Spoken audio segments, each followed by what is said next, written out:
Everything's great. Like, I'm at all sorts of stuff: scouts, football, hurling, running, loads of things really, and they're all going well. I'm committed. I've started running the prom. Trying to eat healthy, cutting down on Diet Coke and the chips and the Meals A's and Supermax, the pepperoni pizzas. Just trying to cut down.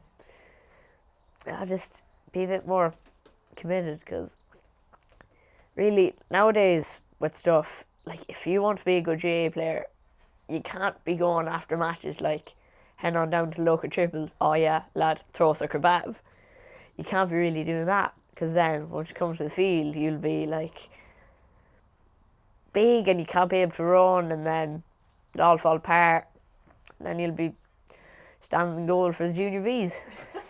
I'm 13, so that means I would be under 14 for hurling and Gaelic football. Around this time of like the GA calendar, Fela has just finished. I got 2 points in that, both from play. Oi, oi. And we are somehow in A1 for county hurling, which is like Turlock and Carnmore, who are like the big dogs, like the Real Madrids and the Barcelonas of hurling. And we played a match the other day against my Cullen, and I scored first, picked it up, ran along, and Conor Whelan popped it over the bar, and we won that game by 4 points. It was only a challenge match, so that was a bit of a shame, but we're playing Carnmore next week, so I have a few mates from Carnmore, so there'll be a lot of late tackles and hefty pulling and shouting, roaring. I would be a big fan of my ga, the hurling, the football. I would like running as well, athletics. I'd be big into my long distance. Any other sports? I played soccer for a bit, but I had to quit because it was clashing with my football and my hurling, and I had to make a choice. I was either going with my strong points, because I was better at football and hurling at the time. I was sort of struggling with soccer, so I decided to maybe leave that down and commit to the football. So when the new year starts, I will be starting in first year in Closhy-Ballyclore, and I'm really happy about going into that school, because like they're loaded in money. Like, they're pulling it out of somewhere, like to be robbing banks down in France or Italy. I know where they get the money, because over the past few years, there's a new building. There'll be a new building that will have, like, there'll be an Astro, there'll be a swimming pool, there'll be a running track, there'll be an all-weather pitch, which is an Astro, sorry, and there'll be a normal football pitch, and there will be a gym for juniors starting up, and maybe the younger kids use it for like their own way. That's where it's a law. There's 2 buildings, like, and their just commitment to football is amazing. Like, I think their first year lads won, I think it was Connacht A, I'm not sure. They did very well in that competition. And I'm like, if they're doing that well, sure, like, I could be winning stuff. I could be getting better at football at school, like. And a lot of my mates are going. I know a lot of people there. I'm very good friends with some of the people in first year. And yeah, I wouldn't really see the point in going to like Tuam, like going to maybe like the Tech or something, or maybe going to Edford. And it's really on my doorstep. There's sort of 2 groups of my friends. There's the sporty lads, and we'd be like big, and we'd be talking about our football. We'd talk about our soccer. I'd be the only person in my class that's like big into hurling. I'd be watching all the games, screaming at Mom, "Can you please let me inside? I want to watch the semi-finals." So yeah, I'm the only really person big into hurling, but the football as well.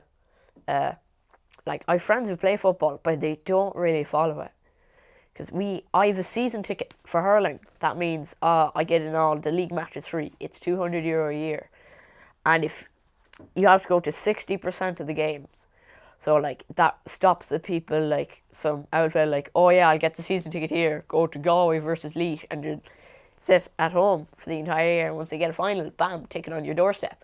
You have to go to 60% of the games. And the year Galway won the All Ireland, in 2017, Big Joe saved the day in the semi-final. We went to every single game that year, if you look at our records, but we actually didn't. We didn't go to the Galway Laois game down in Portlaoise. They have these little ticket bobs that you walk through the turnstiles and you give your ticket and go beep, and then the GA would know, oh, this fella's going to the game. They broke. So the years that are like, there was a good attendance or nobody turned up. Yeah, I have the other friend who were like big into their Xboxes and PlayStations. Like sometimes like we go for a cycle, and after that we'd head back to their house and we'd play I don't know, FIFA or Minecraft or anything like that. It's good fun. Disco, it's called Clegawi Disco. Well, CDG to all the cool young fellas. It is a first and second year disco, I think, and yeah, it's pretty big. Like a lot, I think a lot of my friends are going to it. I know a lot of people going to it. My cousins are going, and I'm like, yeah, it'll be good crack, like dancing away. I do remember the lift program, but I don't remember like every single day I went in there.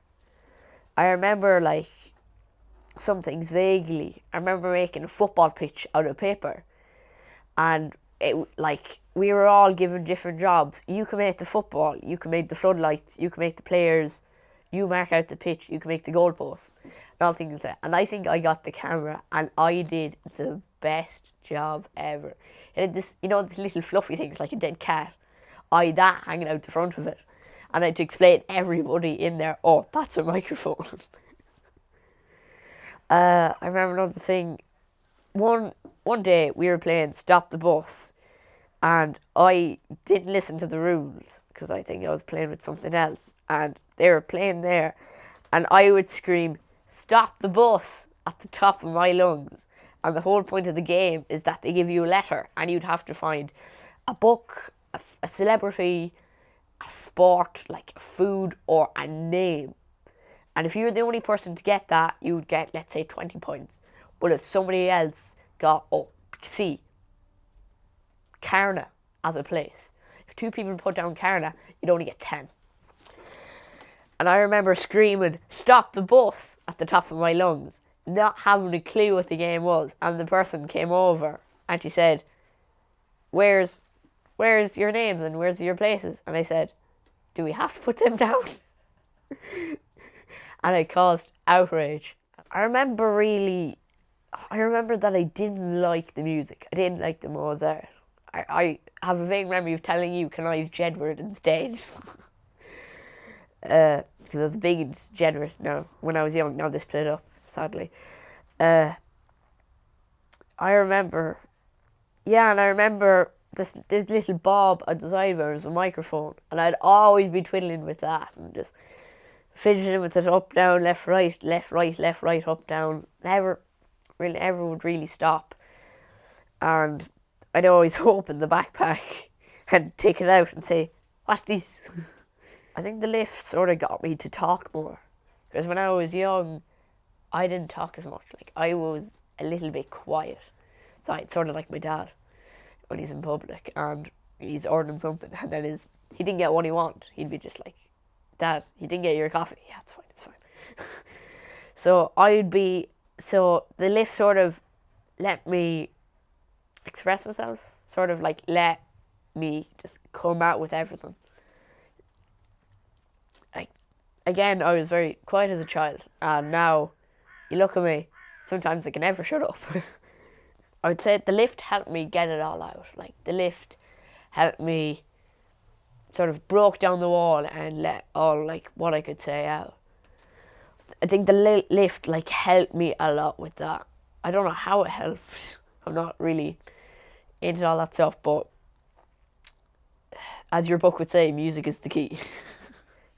I would, yes. I would love to, like, say, I have a few quieter children in my school, and if I could see it inside them, like, that they wanted to say something, but their head told them no, and I think the lift would help a lot with that. Just let them express themselves. Like, if they're going somewhere and going to, say, a restaurant, and they wanted their chicken nuggets and they didn't get them, it'd be great for them to be able to say, oh, well, I wanted chicken nuggets, not prawns. So it would be great for that, because it also helps them. Because when you're older and you need a job, like, you need to be able to talk, and you can't really just sit there in the middle of an interview going like, yeah, no, I know. You can't really be quiet like that. Like, these days you can't be quiet. You have to always be talkative. You have to always be bubbly and bouncy and talking. When I was young, I wanted to be a soccer player, play for, like, I'd play for, like, Crystal Palace, be like their star striker, like banging in goals left, right and centre. At one point I wanted to be a vet. As for, we had just gotten Chip, I think, and I was like, oh my god, I love dogs and cats. And I used to be like, oh, it'd be great to be a vet, because you see cats and dogs every day and help them and mend them. And a doctor as well, for the money, cha-ching, the boom is back. The recession is over. When I was very young, I never thought that GA was an amateur sport. You never got paid. Because I used to read loads of magazines when I was young. Like, Beano would be like my sun and my stars. Like, any time we'd walk into Super Value, I would have out to this little rack, and there would be Beano there, and I'm like, Mom, get me Beano now. And I used to have, I'd say, thousands upon thousands upon thousands. You could make a house out of paper mache, the amount of Beano covers I had. Like, I don't know what happened to them. I think they all got wet and we threw them away, but sort of grown out of Beano now. But it's still motoring on, it's still going. Like Andy Moran. He will die out soon. Yeah.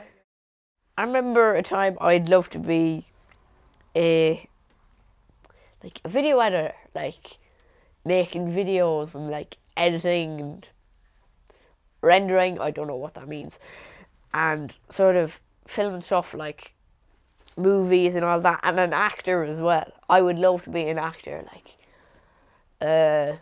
be like just being like the star of the show. Like, I wouldn't really have a favourite one, but I'm just gonna say that Steve Coogan used to be my dad's favourite, and he made this little thing called Alan Partridge's scissor dial, and it was like, me and my dad watched it one night, and it was the funniest thing ever.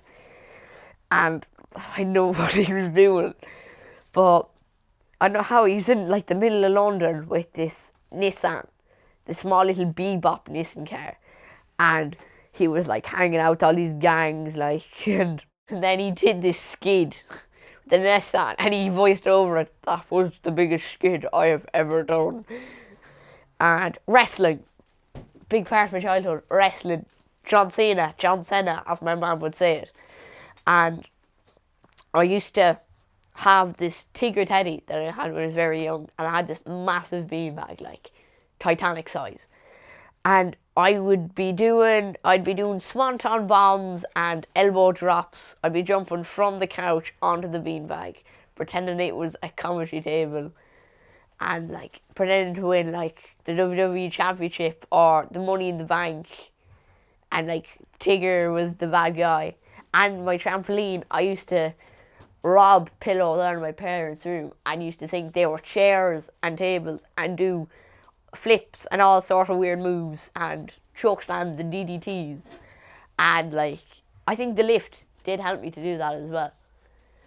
It sort of brought me out of my shell. I had more confidence. Again, as my mom said, I did this play, and it wasn't really like a normal play, as all these little plays cut together, like Babushka. That's the only one I remember. And there was this bit, like, it was a very weird play, because in some bits there was only singing, and in my bit I had 2 pages of lines and a song I had to sing by myself.